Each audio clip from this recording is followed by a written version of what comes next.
प्राची को होली का त्योहार बहुत पसंद है। वो कहती है, होली में कितने सारे रंग एक साथ घुल मिल जाते हैं, बिल्कुल जीवन की तरह। जीवन में भी हमें एक साथ घुल मिल कर रहना पड़ता है। प्राची सबके साथ खुशी खुशी रहना चाहती है, लेकिन उसे ये चीज कभी नहीं मिली। बचपन में अपने माँ बाप के गुजर जाने के बाद अपने चाचा चाची के पास वो रहती है, लेकिन एक भतीजी की तरह नहीं, एक नौकरानी की तरह। आजकल उसका चाचा बस एक ही बात करता रहता है, इस भूतनी को अब इस घर से निकालना होगा। 25 की हो गई है ये निकम्मी। जल्दी से लड़का देकर शादी करवानी पड़ेगी। प्राची भी शादी करना चाहती है। उसे लगता है शादी के बाद उसका जीवन होली जैसा रंगीन हो जाएगा, लेकिन उसे क्या पता था कि आगे चलकर उसे कितना कुछ झेलना पड़ेगा। उसी वक्त यहाँ से दूर एक परिदेश में महेश नाम का एक लड़का अपनी माँ सुमित्रा से अपनी चौथी शादी का प्लान कर रहा था। माँ, बस ये शादी हो जाए और अगले साल होली आ जाए, उसके बाद हम अमर हो जाएंगे।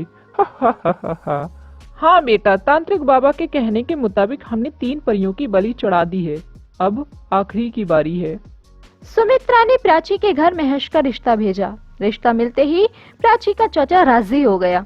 सुन कामचोर, तेरे लिए एक लड़का ढूंढा है मैंने। लड़के का नाम महेश है और ये उसकी चौथी शादी होगी। चौथी शादी? लेकिन ऐसे लड़के से शादी करना ठीक रहेगा? तो क्या तेरे लिए कोई राजकुमार घोड़े पे आएगा? तो जैसी अनाथ को ऐसा ही लड़का मिलेगा, ऊपर से इसकी डिमांड भी कम है। लेकिन प्राची को ये लड़का ठीक नहीं लगा, लेकिन वो कर भी क्या सकती थी। अपने चाचा और चाची की बात उसे माननी ही पड़ेगी। उसने एक बार चाचा से पूछा, चाचा, उस लड़की की पिछली 3 बीवियां कहाँ हैं? वो तीनों तो मर गई हैं बीमारी से। चाचा, तीनों की तीनों बीमारी से कैसे मर सकती हैं? कुछ तो गड़बड़ है। लेकिन प्राची कुछ नहीं कर पाई। 1 महीने के अंदर महेश से उसकी शादी हो गई। पहली रात में महेश ने प्राची से कहा, देखो, मैं एक बात साफ साफ बता देता हूँ, मेरी माँ जो बोले वो चुपचाप सुन लेना, नहीं तो मुझसे बुरा कोई नहीं होगा। ठीक है जी, सुन लूंगी। अगले दिन प्राची सुबह 6 बजे नींद से उठी। उसकी सास सुमित्रा उसके पास आई और जोर से एक थप्पड़ मार दिया। क्या हुआ माँ जी, आपने मुझे थप्पड़ क्यों मारा? ये कोई टाइम है उठने का? सुबह 4 बजे उठना पड़ेगा। ये तुम्हारा मायका नहीं है जो तुम देर तक आराम कर सको। ठीक है माँ जी, कल से 4 बजे उठूंगी। ठीक है, अब घर के काम पे लग जाओ। प्राची रोते हुए घर के काम में लग गई। सुमित्रा कुछ देर के लिए अपने कमरे में गई और तभी प्राची की जिठानी निहारिका वहां आई और धीमी आवाज में बोली, प्राची, जितनी जल्दी हो सके भाग जाओ यहाँ से। भाग जाऊं? लेकिन क्यों? आप ऐसा क्यों कह रही हैं? अरे तुम समझ नहीं रही हो, ये लोग बहुत। निहारिका अपनी बात खत्म नहीं कर पाई, तभी सुमित्रा वहां पर आ गई। क्या खुसुर पुसुर हो रही है? निहारिका, जाओ अपना काम करो। जी माँ जी। निहारिका चली गई। प्राची अपना काम करने लगी और सुमित्रा उसके पास खड़ी रहकर सब कुछ देखने लगी। प्राची सोचने लगी, भला दीदी ने ऐसा क्यों कहा? मुझे बात करनी पड़ेगी। लेकिन दोनों का मिलना नामुमकिन था। सुमित्रा हर वक्त प्राची के आसपास भटक रही थी, इसलिए प्राची ने एक प्लान बनाया। उसने सुमित्रा के खाने में पेट खराब होने की दवा मिला दी। खाना खाकर सुमित्रा को फ्रेशर आ गया और वो बाथरूम में दौड़कर चली गई। यही मौका है दीदी से बात करने का। प्राची निहारिका के पास गई। दीदी, आप तब ऐसा क्यों कह रही थी? क्योंकि ये लोग तुम्हें मार डालेंगे। प्राची, देवर जी यही करते आए हैं। तुमसे पहले 3 परियों को मार दिया है उसने। लेकिन वो ऐसा करते क्यों हैं? वो दोनों अमर होना चाहते हैं, इसीलिए वो दोनों एक तांत्रिक के पास जाते हैं। उस तांत्रिक ने उन दोनों से कहा था, अगर तुम दोनों लगातार 4 साल होली में 4 परियों की बलि दे सको तो ही तुम अमर बन पाओगे। हाँ, हम देंगे, हम बलि देंगे। निहारिका ने यही कहानी प्राची को बताई। मेरे पति का देहांत हो चुका है। वो अच्छे थे, इसीलिए मैं जिंदा हूँ। मुझे भी किसी तरह यहाँ से बाहर निकलना है। ये सब सुनकर प्राची बहुत डर गई। निहारिका ने कहा, तुम्हारे पास 1 साल है। देवर जी 1 साल से ज्यादा किसी भी लड़की के साथ नहीं रहते। भाग जाओ यहाँ से। लेकिन मैं भागकर कहाँ जाऊंगी दीदी? अपनी मायके चली जाओ। ये सुनकर प्राची रोने लगी। उसके चाचा चाची उसे घर वापस नहीं लेंगे। मुझे जो करना है वो यहाँ रहते हुए ही करना होगा। दिन बीतते गए। सुमित्रा और महेश बात बात पर प्राची पर हाथ उठाने लगे। प्राची के शरीर से जगह जगह से खून निकलने लगा और काले दाग भी पड़ गए। ऐसे ही दिन बीतते गए। कुछ दिन बाद पता चला कि प्राची माँ बनने वाली है। इसके बाद से वो प्राची पे और ज्यादा अत्याचार करने लगे। दोनों मिलकर प्राची को मारने लगे। मार खाते खाते प्राची की हालत खराब हो गई। रात को उसने अपने ही पेट पर हाथ फेरते हुए कहा, बेटा तू मुझे माफ कर देना, शायद मैं तुझे नहीं बचा पाऊंगी। उधर सुमित्रा के कमरे में दोनों माँ बेटे प्लान बना रहे थे। माँ, होली आ ही गई है। हाँ बेटा, होली के दिन साधु बाबा भी आएंगे और उनके सामने हम प्राची को खत्म करेंगे। दोनों होली के दिन प्राची को मारने का प्लान बनाने लगे। तभी प्राची के पास निहारिका आई। प्राची, तू मेरी बहन जैसी है। मैंने इससे पहले 3 लड़कियों को मरते हुए देखा है, मैं तुझे मरते हुए नहीं देख सकती। लेकिन मैं कैसे बच पाऊंगी दीदी, मेरे पास तो कोई चारा ही नहीं है। एक आखिरी कोशिश तो कर सकते हैं हम। चल, मैं तुझे एक जगह ले जाती हूँ। ये बोलकर निहारिका प्राची को चुपके से एक जंगल में लेकर गई। ये मुझे कहाँ ले आई हो दीदी? यहाँ उन तीनों को दफनाया गया है, वो लोग तुझे भी यहाँ दफन कर देंगे। तो उन तीनों परियों को बुला, अब वही तुझे बचा सकती हैं। प्राची और निहारिका उन तीनों की कब्र के पास बैठकर उन तीनों को बुलाने लगी। कुछ देर बाद तीनों की आत्माएं सामने आईं। बोलो, क्या बात है? प्राची और निहारिका ने सब कुछ खुलकर कहा। सब कुछ सुनकर एक आत्मा ने कहा, उस जालिम ने हम तीनों को मार डाला है। भला हम तुम्हें क्यों बचाएं? हमें तो कोई बचाने नहीं आया था। हम नहीं बचाएंगे तुम्हें, जाओ, लौट जाओ। प्राची की आखिरी उम्मीद भी खत्म हो गई। 2 दिन और बीत गए और होली आ गई। होली के दिन सब लोग रंगों से खेलने लगे। चारों तरफ रंगों का मेला लग गया। लेकिन इतने सारे रंगों में भी प्राची खुश नहीं हो पाई। उसे पता था कि आज ही उसका आखिरी दिन है। तांत्रिक बाबा भी आ गए। तांत्रिक ने सुमित्रा से कहा, सुमित्रा, तैयारी शुरू करो। हाँ तांत्रिक बाबा। सुमित्रा ने अपने हाथों से शरबत में जहरीली दवा मिलाई और फिर प्राची को बुलाया। बहू आ जाओ, ये शरबत पी लो। शरबत? नहीं माँ जी, मुझे अभी शरबत नहीं पीना है। नहीं पीना है मतलब? पीना ही होगा, पी ले। प्राची को पता था कि शरबत में जहरीली दवा मिलाई गई है। प्राची मना करती रही और वो दोनों जबरदस्ती करते रहे। तांत्रिक ने भी प्राची को पकड़ लिया और तांत्रिक प्राची को मारने लगा। लेकिन प्राची ने शरबत नहीं पिया। उसके सारे शरीर से खून निकलने लगा। उसका सर फट गया। तभी कहीं से आत्माओं की हंसी उसके कान तक पहुंची। हम आ गए हैं प्राची, हम आ गए हैं। तुम लोग मुझे बचाने आई हो? हाँ, इन दोनों को हम सबक सिखाने आए हैं। ये बोलकर तीनों आत्माओं ने महर्षि सुमित्रा और तांत्रिक को आसमान में उठा लिया और मिट्टी खोदकर उनको जिंदा दफना दिया। निहारिका प्राची के पास आई। तू बच गई बहन, तू बच गई। अब हम दोनों यहाँ खुशी खुशी रहेंगे। प्राची बच गई। उसने निहारिका और तीनों आत्माओं के साथ रंगों का त्योहार मनाया। कुछ महीनों बाद उसको एक बेटा हुआ और वो निहारिका के साथ खुशी खुशी रहने लगी। रामपुर नामक गांव में उर्मिला नाम की एक महिला अपने पति और 10 साल की बेटी के साथ रहा करती थी। उर्मिला का पति समुद्र में मछली पकड़ने का काम करता था। लेकिन फिर एक दिन उर्मिला का पति राजीव एक रोज समुद्र में मछली पकड़ रहा था। लेकिन तभी अचानक तेज तूफान आ जाता है। राजीव अपनी नाव को तूफान से दूर ले जाने की कोशिश करता है, लेकिन तूफान बहुत ही खतरनाक था। थोड़ी ही देर में राजीव अपनी नाव समेत समुद्र में डूब जाता है। दूसरी तरफ जब उर्मिला को ये बात पता चलती है तो वो अपने पति की मौत पर फूट फूट कर रोने लगती है।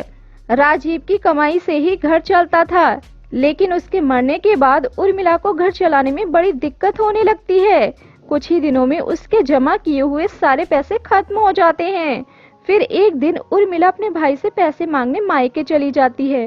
भैया, आपके जीजा जी की मौत के बाद मैं और आपकी भांजी पाई पाई के लिए मोहताज हो गए हैं।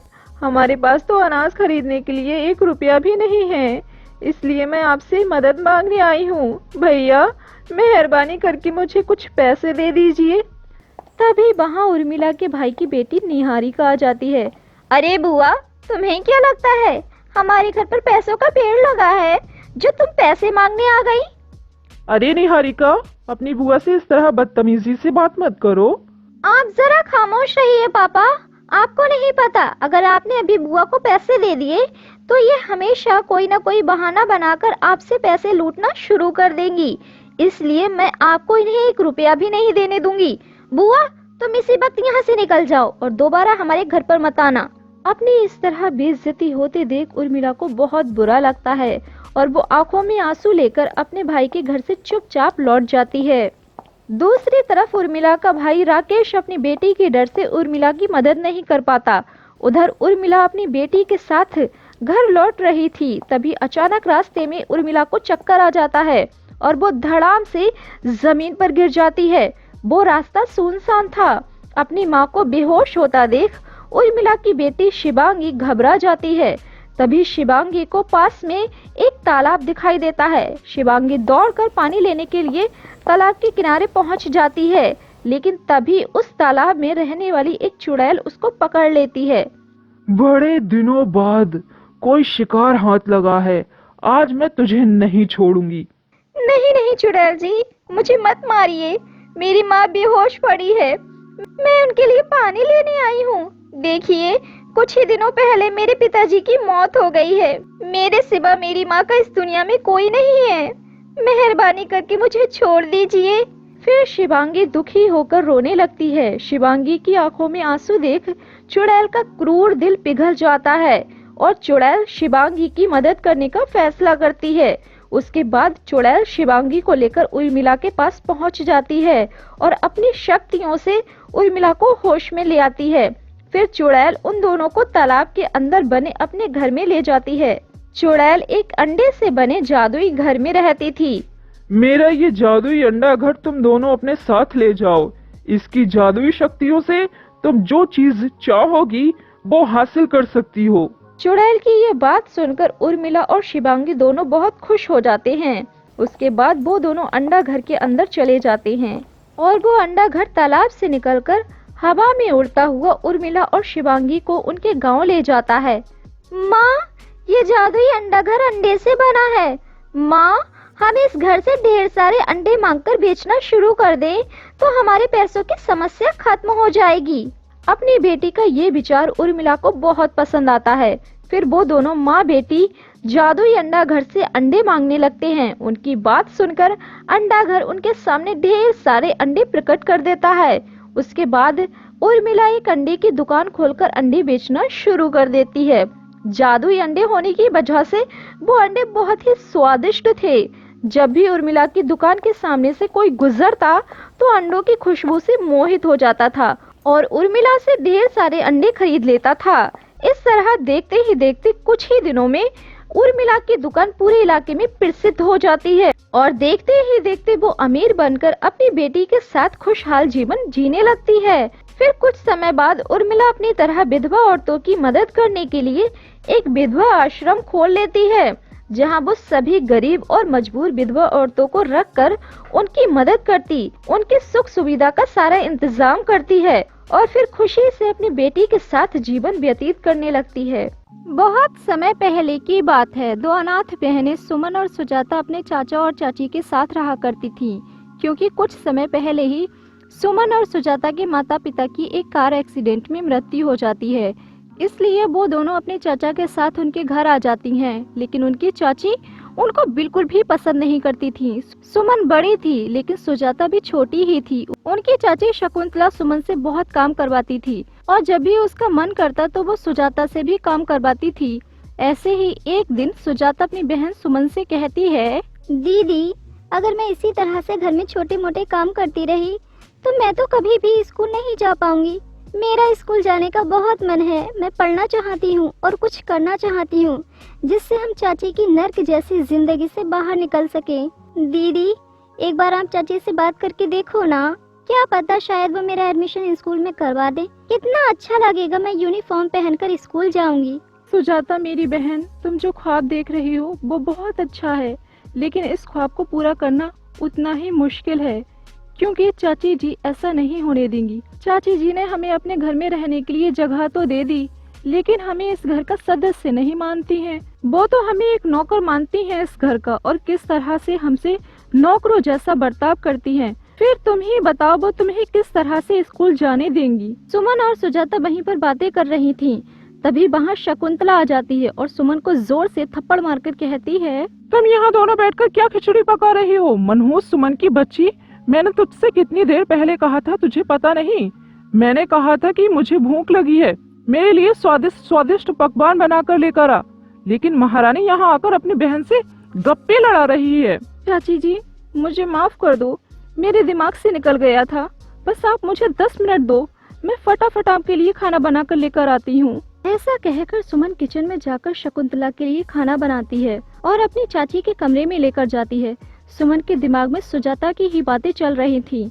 तभी वो बहुत हिम्मत करती है और अपनी चाची से कहती है, चाची जी, सुजाता पढ़ना चाहती है, उसका बहुत मन है पढ़ने का। कृपया करके आप उसका एडमिशन करा दीजिए एक स्कूल में। आप मुझसे चाहे रात दिन जितना काम करा लेना, मैं कभी मना नहीं करूंगी। बस आप मेरी बहन को स्कूल जाने की परमिशन दे दीजिए। मैं आपका यह एहसान जिंदगी भर नहीं भूलूंगी। सुमन के इतना कहते ही शकुंतला आग बबूला हो जाती है और वो गर्म गर्म खाने की थाली सुमन के ऊपर फेंक देती है और उसके बाद सुमन के एक जोरदार थप्पड़ मारती है और कहती है, मनहूस, तेरी बहन को कौन सा पढ़ लिख कर कलेक्टर बनना है? रहेगी तो मेरे घर की नौकरानी ही। आज तो तूने मेरे सामने ऐसी बात कर दी। अगर दोबारा ऐसी बात करी स्कूल जाने की तो मैं तुम दोनों बहनों को घर से धक्के मारकर निकाल दूंगी। तभी सड़क पर भीख मांगना। ये क्या कम है जो मैंने घर में रहने के लिए जगह दी है? महारानी की बहन को स्कूल जाना है। चल यहाँ से, सारा मूड खराब कर दिया। बेचारी सुमन रोती हुई चाची के कमरे से बाहर आ जाती है। तभी सुजाता अपनी बहन के लिए हल्दी का लेप लेकर आती है और कहती है, दीदी, आप मुझे माफ कर दो, ये सब कुछ मेरी वजह से ही हुआ है।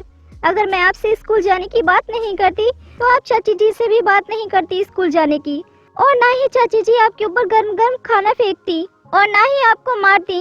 दीदी, आप ये हल्दी का लेप लगा लीजिए, इस हल्दी से आपके सारे जख्म ठीक हो जाएंगे और आज के बाद मैं आपसे स्कूल जाने की बात कभी नहीं करूंगी और अपने दिलो दिमाग से ये ख्याल निकाल दूंगी। सुजाता ऐसा कहकर बहुत रोती है। सुमन अपने जख्मों पर हल्दी का लेप लगा लेती है और दोनों बहनें रोते रोते सो जाती हैं। सुबह होने के बाद शकुंतला सुमन को बुलाती है और उससे कहती है, सुन करमजली, मेरी बेटी अपनी नानी के यहाँ से कल वापस आ रही है। मेरी बेटी को गंदगी बिल्कुल भी पसंद नहीं है, इसलिए पूरे घर की अच्छे से सफाई कर देना और उसके रूम को दुल्हन की तरह सजा देना। और हाँ, अलग अलग तरह के पकवान भी बना लेना, क्योंकि मेरी बेटी को अलग अलग वैरायटी का खाना खाना बहुत पसंद है। और तू सुन सुजाता की बच्ची, तू पूरे गार्डन की सफाई करेगी। मेरी बेटी को गार्डन भी गंदा पसंद नहीं है। अगर मेरी बेटी को तुम मनहूस बहनों की वजह से कोई परेशानी हुई तो मैं तुम्हें छोड़ूंगी नहीं। अब चलो यहाँ से निकलो। बेचारी सुमन के हाथों में अभी भी छाले थे, लेकिन फिर भी वो काम कर रही थी, क्योंकि वो अपनी चाची से मना भी नहीं कर सकती थी काम करने से, क्योंकि उसकी मजबूरी थी। ऐसे ही छालों के साथ वो काम कर रही थी। उसको बहुत दर्द हो रहा था, लेकिन छालों में ही उसको घर का सारा काम करना पड़ता है। पहले वो पूरे घर की सफाई करती है, शकुंतला की बेटी रिया के कमरे को दुल्हन की तरह सजाती है और उसके बाद इतने दर्द में चूल्हे के पास जाकर 5 तरह के पकवान बनाती है। और वहीं दूसरी तरफ सुजाता गार्डन की सफाई कर रही थी। ऐसे ही दोनों बहनें अपना अपना काम कर रही थी। कुछ समय बाद रिया अपने घर वापस आ जाती है और डाइनिंग टेबल पर अपनी माँ के साथ खाना खा रही थी। तभी उसकी नजर दोनों बहनों के ऊपर जाती है और वो अपनी माँ से कहती है, ओहो मम्मी, मुझे आपको कितनी बार समझाना पड़ेगा कि ऐसी बहन जी और गवार नौकरानियाँ मुझे बिल्कुल भी पसंद नहीं है। कम से कम नौकरानियाँ तो मेरे स्टेटस की होना चाहिए। ये दोनों मुझे बिल्कुल भी पसंद नहीं है और खाना भी ज्यादा अच्छा नहीं बना है और कितनी मिर्ची है। आप फौरन इस घर से निकाल दीजिए इन दोनों को। और जैसे नौकरानी मुझे पसंद है वैसे ही नौकरानी इस घर में आएंगी और रहेंगी। आप समझ रही हैं ना मैं क्या कह रही हूँ? हाँ बेटी, अगर ये दोनों नौकरानी तुझे पसंद नहीं है तो अभी निकाल देती हूँ। मैं अपनी बेटी को उदास नहीं देख सकती। चलो चलो यहाँ से, दोनों फौरन निकल जाओ। अपना अपना बोरिया बिस्तर बांधो और फौरन रफू चक्कर हो जाओ। और यहाँ दोबारा से नजर उठाकर मत देखना, क्योंकि मेरी बेटी को तुम दोनों पसंद नहीं हो और मेरी बेटी की पसंद सबसे पहले है। जाओ निकलो यहाँ से। चाची जी, ये आप क्या कह रही हैं? हम दोनों इतनी रात में कहाँ जाएंगे? हमारा तो आपके सिवा कोई नहीं है। चाची जी, मैं आपके हाथ जोड़ती हूँ, पैर पड़ती हूँ, कृपया करके हम यहाँ से मत निकालिए। चाची जी, सुमन दीदी बिल्कुल ठीक कह रही हैं। हम इतनी रात में कहाँ जाएंगे और मुझे तो अंधेरे से बहुत डर लगता है। कृपया करके हमें घर से बाहर मत निकालिए। आप हम दोनों से जितना चाहे उतना काम करा लीजिए और रिया दीदी को भी हम शिकायत का कभी मौका नहीं देंगे, लेकिन कृपया करके आप हमें इस घर से मत निकालिए। दोनों बहनें अपनी चाची के सामने हाथ जोड़ती हैं और पैर भी पड़ती हैं, लेकिन चाची जी को दोनों अनाथ बहनों पर जरा सा भी रहम नहीं आता और वो धक्के मारकर दोनों को निकाल देती हैं। दोनों बहनें रात के अंधेरे में इधर से उधर भटकती रहती हैं, लेकिन उन्हें रहने के लिए कोई भी जगह नहीं मिलती। फिर सड़क के किनारे सो जाती हैं वो दोनों। सुबह होते ही सुजाता रोते हुए कहती है, दीदी अब हम दोनों कहाँ जाएंगी? कल से खाने के लिए भी हमें कुछ नहीं मिला। मुझे बहुत तेज भूख लग रही है। मैं भूखे पेट एक और कदम नहीं चल सकती। अब हम कहाँ रहेंगे? क्या खाएंगे? ये हमारे ऊपर कैसी मुसीबत आ पड़ी है। हमारा एक दूसरे के सिवा कोई नहीं है दीदी। सुजाता मेरी बहन, ऐसे नहीं रोते। जब एक रास्ता बंद हो जाता है तो एक दूसरा रास्ता अपने आप खुल जाता है। अगर हमारा कोई नहीं है तो हम तो हैं एक दूसरे का सहारा। हम दोनों जंगल में जाकर एक लकड़ियों की कुटिया बनाएंगे और वहाँ पर रहेंगे। और रही खाने की बात, तो मैं लोगों के घर जाकर झाड़ू पोछा करूंगी। उनसे जो पैसे मिलेंगे उन्हीं से हम गुजर बसर करेंगे। ठीक है मेरी प्यारी बहन? ऐसे नहीं रोते, चुप हो जाओ। ऐसा कहकर दोनों बहनें गले लगकर बहुत रोती हैं और जंगल में लकड़ियां लेने जाती हैं और अपने रहने के लिए एक छोटी सी कुटिया बनाती हैं। और उसके बाद सुमन बड़े बड़े घरों में जाती है और झाड़ू पोछे का काम मांगती है। लेकिन पूरे दिन घूमने के बाद एक घर में काम मिल जाता है और उस घर में वो झाड़ू पोछे का काम करने लगती है और वहाँ से जो भी पैसे मिलते थे उनसे अपना और अपनी बहन का पालन पोषण करती है। एक दिन सुमन सोचती है, सुजाता पढ़ना चाहती है। अगर मैं और ज्यादा मेहनत करती हूँ और एक वक्त का ही खाना खाती हूँ तो जो पैसे बचेंगे उनसे मैं सुजाता का एडमिशन करा दूंगी।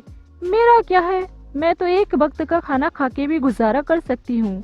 हाँ, यही ठीक रहेगा। ऐसा सोचते ही सुमन सुजाता को 2 वक्त का खाना खिलाती है और खुद 1 वक्त का खाना खाती है। और अब सुमन एक घर की जगह 5-5 घरों में जाकर झाड़ू पोछा करती है और ज्यादा से ज्यादा पैसे इकट्ठा करती है जिससे सुजाता का एडमिशन करा सके। और कुछ ही दिनों में इतने पैसे इकट्ठे हो चुके थे जिससे वो सुजाता का एडमिशन करा सके। और सुमन बहुत खुश थी क्योंकि अब सुजाता का सपना पूरा होगा। अचानक एक तूफान आता है और दोनों बहनों की खुशियों को उड़ाकर ले जाता है, क्योंकि एक रात उनकी झोपड़ी में चोर आ जाते हैं और सुमन ने जो पैसे जोड़ कर रखे थे और घर में जितना भी राशन था वो सब चोर चुरा कर ले जाते हैं। जब उठकर दोनों बहनें सुबह को देखती हैं तो उनकी कुटिया में कुछ नहीं था। ये देखकर दोनों बहनों के पैरों तले जमीन खिसक जाती है। सुमन बहुत ज्यादा रोती है। सुजाता मेरी बहन, ये क्या अनर्थ हो गया।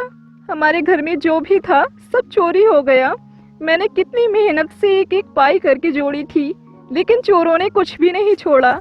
ये हम गरीबों की कैसी सजा है जो खत्म होने का नाम ही नहीं लेती, जो एक के बाद एक शुरू हो जाती है। सुजाता, मैं काम पर जा रही हूँ। मालकिन से कुछ पैसे मांग कर देखूंगी और घर का राशन लेकर आ जाऊंगी। ठीक है? ऐसा कहते ही सुमन काम करने जाने लगती है। तभी रास्ते में उसे जाल में एक चिड़िया फंसी नजर आती है जो बहुत ही ज्यादा जख्मी थी। सुमन उसके पास फौरन जाकर जाल से बाहर निकालती है उसे और नदी से पानी पिलाती है और कुछ जड़ी बूटी तोड़कर जड़ी बूटी चिड़िया के घावों पे लगा के उनको ठीक कर देती है। तभी वो चिड़िया अपनी असली रूप में आ जाती है। असल में वो एक सुंदर परी थी। वो सुमन से कहती है, सुमन, तुमने एक परिंदे को बचाने के लिए कितने प्रयास किए। तुम बहुत अच्छी हो। मैं तुम्हारी मदद करना चाहती हूँ। आओ मेरे साथ। चलो मेरे सोने चांदी की नेकलेस की नदी के पास। ऐसा कहते ही परी सुमन को वहां ले जाती है जहां सोने और चांदी की नेकलेस की नदियां बह रही थीं। तभी जादुई सोने के नेकलेस की नदी से आवाज आती है, भोली परी, तुम इस लड़की को अपने साथ यहाँ लेकर आई हो। इसका मतलब तुम मेरी नदी से इसे जादुई नेकलेस लेना चाहती हो। लेकिन तुम्हें अच्छी तरह से पता है, जब तक ये अपनी परीक्षा में पास नहीं होगी तब तक मैं इसकी मदद नहीं कर सकती। हाँ तो तुम सुनो लड़की, अगर तुम जादुई चांदी की नेकलेस की नदी की तरफ जाओगी तो तुम्हारे सामने सोना, हीरे, जवाहरात, बहुत सारी धन दौलत पड़ी मिलेगी। और अगर तुम जादुई सोने की नेकलेस की नदी की तरफ जाओगी तो वहाँ बहुत सारी वृद्ध महिलाएं हैं, उन्हें तुम्हारी मदद की जरूरत है। बताओ, तुम दोनों जादुई सोना चांदी के नेकलेस की नदी के किस तरफ जाओगी? जादुई सोने और चांदी की नेकलेस की नदी? मेरे माता पिताजी हमेशा सिखाते थे कि अपने से बड़ों की मदद या उनकी सेवा करना पुण्य का काम है और पुण्य दौलत से बढ़कर होता है। इसलिए मैं धन दौलत नहीं बल्कि वृद्ध महिलाओं की मदद करना चाहूंगी और धन दौलत का लालच बिल्कुल नहीं करूंगी, क्योंकि लालच बुरी बला होती है। सच में भोली परी, ये लड़की बहुत अच्छी है। सुमन, तुम अपनी परीक्षा में पास हो चुकी हो। इसलिए तुम्हें जादुई सोने का नेकलेस मिलता है। तुम इससे जो भी चाहो वो मांग सकती हो, कितनी भी धन दौलत। भोली परी, तुम्हारा बहुत बहुत धन्यवाद जादुई सोने चांदी के नेकलेस की नदी से जादुई सोने का नेकलेस देने के लिए। सुमन भोली परी को धन्यवाद कहकर वापस आ जाती है और सुजाता को जादुई सोने के नेकलेस के बारे में सब कुछ बताती है और दोनों बहनें जादुई सोने के नेकलेस से कहती हैं, जादुई सोने के नेकलेस हमारे सामने एक महल जैसा घर आ जाए जिसके अंदर कोई भी कमी ना हो और हम दोनों बहनों के लिए सुंदर सुंदर ड्रेस, स्वादिष्ट स्वादिष्ट पकवान, ये सब हमारे सामने आ जाए। सुजाता और सुमन की इतना कहते ही जादुई सोने का नेकलेस, एक सुंदर सा घर जिसके अंदर किसी चीज की कोई कमी नहीं थी, बहुत स्वादिष्ट स्वादिष्ट पकवान, ये देखकर दोनों बहनें बहुत खुश होती हैं और दोनों बहनें एक शहजादी वाली जिंदगी जीती हैं। और अब सुजाता स्कूल भी जाने लगी थी। अपनी बहन को यूं स्कूल जाते देख सुमन बहुत खुश होती है, लेकिन जब इस बात की खबर शकुंतला और उसकी बेटी को लगती है तो वो दोनों माँ बेटी आग बबूला हो जाती हैं। रिया बेटी, वो नौकरानी जो इस घर में झाड़ू पोछा करती थी, आज महल जैसे घर में रह रही है। मुझे तो ये सब बर्दाश्त नहीं हो रहा। मुझे पता चला है कि उनके पास जादुई सोने का नेकलेस है। मैं उन दोनों मनहूस बहनों को मारकर जादुई सोने का नेकलेस चुरा कर लेकर आ जाऊंगी। वो दोनों बहनें मर जाएंगी और हम दोनों बहुत अमीर हो जाएंगी। ठीक है ना बेटा? ऐसा कहकर शकुंतला अपनी बेटी के साथ कुछ गुंडों को लेती है ताकि वो सुमन और सुजाता को मार सकें और जादुई सोने का नेकलेस आसानी से चुरा कर लेकर आ सकें। लेकिन जैसे ही शकुंतला जादुई सोने के नेकलेस को हाथ लगाती है तो उससे बहुत तेज करंट लगता है और उसके बाद जादुई सोने के नेकलेस से बहुत सारे सांप और बिच्छू निकल कर आते हैं और उन गुंडों को शकुंतला को और उसकी बेटी रिया को तुरंत ही डस लेते हैं और तुरंत ही उन सबकी मृत्यु हो जाती है। उन सभी को उनके लालच और बुरे स्वभाव की सजा बहुत अच्छी तरह से मिल जाती है।